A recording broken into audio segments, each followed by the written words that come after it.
5746, which is true regarding the effect of fronts on soaring conditions. A. Good soaring conditions usually exist after passage of a warm front. B. Excellent soaring conditions usually exist in the cold air ahead of a warm front. C. Frequently the air behind a cold front provides excellent soaring for several days.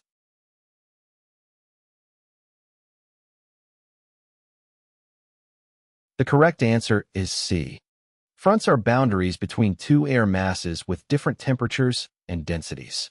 When a cold front passes over an area, it brings in cold, dense air that replaces the warm, less dense air. This change in air mass can create unstable conditions that are conducive to the formation of thermals. Thermals are rising columns of air that are caused by the sun heating the Earth's surface. The warm air rises, and the cooler air rushes in to replace it. This creates a circulation of air that can be used by gliders to gain altitude. The air behind a cold front is often unstable because the cold air is denser than the warm air that it replaced. This density difference creates a temperature gradient that is favorable for the formation of thermals. Soaring pilots often look for good soaring conditions behind cold fronts. These conditions can last for several days as the cold air mass slowly moves away from the area. 5747, which is true regarding ridge soaring with the wind direction perpendicular to the ridge. A. When very close to the surface of the ridge, the glider's speed should be reduced to the minimum sink speed. B. When the wind and lift are very strong on the windward side of the ridge, a weak sink condition will exist on the leeward side. C. If the glider drifts downwind from the ridge and sinks slightly lower than the crest of the ridge, the glider should be turned away from the ridge and a high speed attained.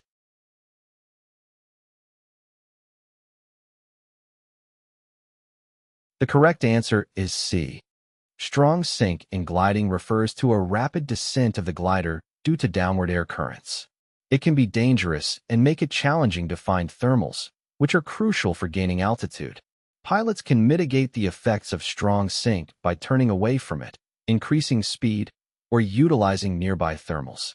It's important to be aware of weather conditions and be prepared to land if necessary.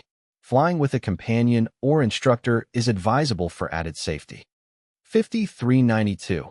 Convective circulation patterns associated with sea breezes are caused by A. Water absorbing and radiating heat faster than the land. B. Land absorbing and radiating heat faster than the water. C. Cool and less dense air moving inland from over the water, causing it to rise.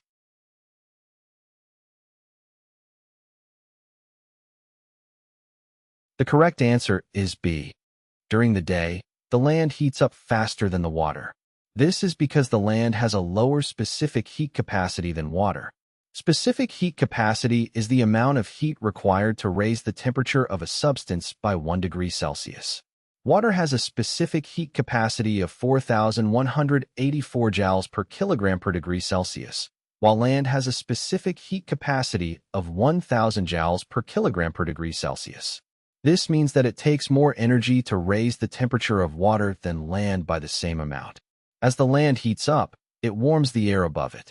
This warm air rises, creating an area of low pressure.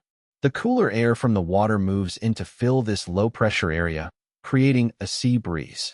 The sea breeze is a convective circulation pattern because it is caused by the rising of warm air and the sinking of cool air. Convective circulation patterns are common in nature and are responsible for many weather phenomena, such as thunderstorms and tornadoes.